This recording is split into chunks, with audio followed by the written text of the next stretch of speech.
and died a short time later when eventually the life support system had to be turned off. His family obviously will grieve for him forever. Sadly, Tom was one of many people who were shot in the West Bank, in Gaza, on the Golan Heights, and in so many other places. We remember all of them and that act of solidarity that he mounted. And we're now at a position where there are global rallies in support of the people of Gaza because of what they're going through. We are bearing witness here today in Trafalgar Square, as we are on all the streets of London and all the other cities around the world where there are demonstrations today. And next week there will be demonstrations in our localities. I'll be personally in Birmingham, but they'll be all over the country next weekend.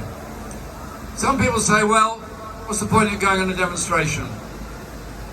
I stood in this square many times over many years, campaigning for that building over there, South Africa House, to be changed from representing the evils of racist apartheid South Africa, where young black activists were shot dead by the South African police, where there was the Group Areas Act, there was the Pass Act, and there were so many people, including Nelson Mandela, in prison.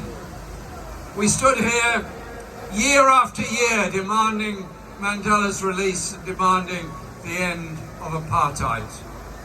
It happened because of the bravery of the people of South Africa, in particular the uprisings in Soweto and the other townships. South Africa is now repaying all of that solidarity tenfold, 20-fold, 30-fold by their actions this week in taking a case to the International Court of Justice, charging the State of Israel and its armed forces with committing acts of genocide by their collective punishment and expulsion of the people of Gaza.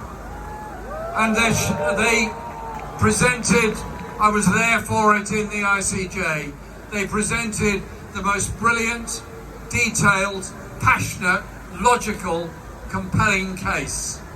Quoting senior Israeli politicians who had said there were no innocents in Gaza, everybody in Gaza was guilty, the population had to be reduced by 90% and ordered that continual bombardment. Other countries joined in the South African application, particularly Brazil, Bolivia, Colombia and the League of Arab States. I asked the British government to join in the application. They refused, they declined and said it was an application without merit. Others supported the case. Over 300 prominent people in Israel supported the case against the Israeli government. Congratulations to them and to all those in Israel that are speaking out against the bombardment. That case was compellingly put. A decision will be made.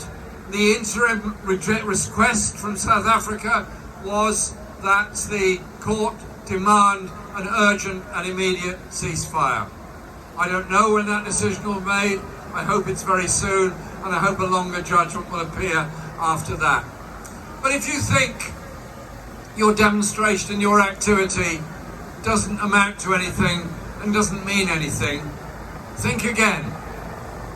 When all of us stood here all those years fighting against apartheid, it didn't seem like an easy prospect that this minority fascist regime in South Africa, propped up by the United States and many others, would fall very easily.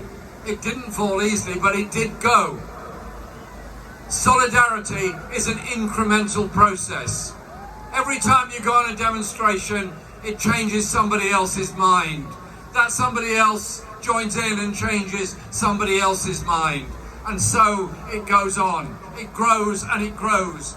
And there's a kind of parallel universe, I find, of discussing the issues of Gaza and Palestine with people on the streets with the kind of cynical, triangulist, appalling conversations I have with members of parliament who just wish it would all go away and people would stop bothering them and demand that they call a ceasefire.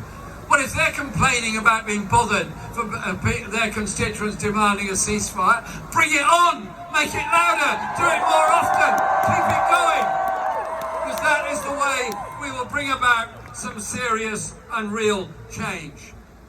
The ICJ presentation by South Africa was superb, and they should be very proud of what they did. And we should be very grateful to South Africa for doing it, for pointing out 22,000 recorded dead in Gaza, about 8,000 missing under the rubble of the buildings of Gaza, 75% of all homes destroyed in Gaza, every hospital bombed, most of them no longer functioning, whole schools bombed by direct hit by the Israeli forces.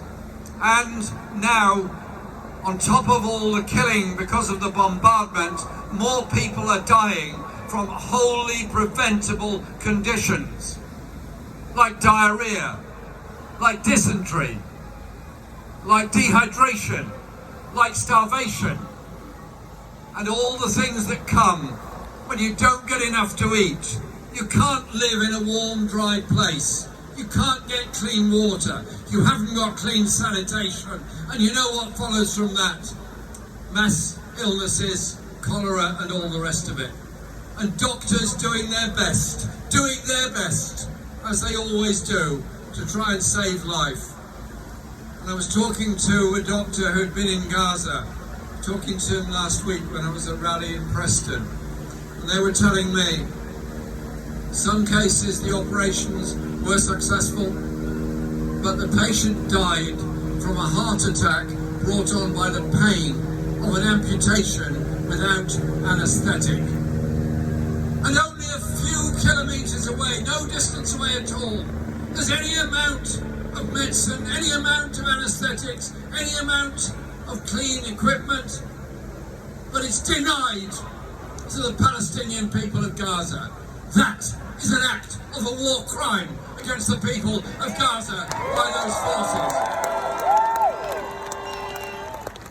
So I say to our media, start reporting it like it is. And I was just talking to a young man in Parliament Square who has just come back from Gaza where he'd been working and helping. And he said to me in terms, however bad you think it is, it's worse than that.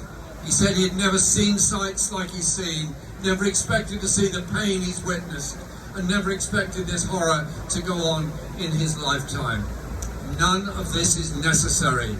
Demand a ceasefire now, and say to Israel, your year zero policy on Gaza will always be opposed, and we will carry on opposing it as long as it takes. We'll be here in Trafalgar Square, in the Bull Ring, in Albert Square, in every place in this country, in solidarity with the people of Palestine, demanding their peace, their justice, and their freedom.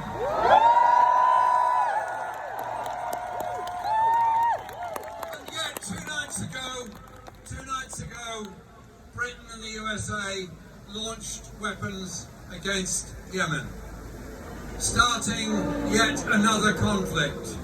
As if all the weapons supplied to Saudi Arabia haven't done enough damage already in Yemen, now one of the poorest places on earth, with again wholly preventable illnesses taking life all the time. When the demonstrations began after the horrors of October the 7th, we said there's a danger of this war expanding. And it's now expanding into the Mediterranean, into Lebanon, into the Red Sea, and all over the region.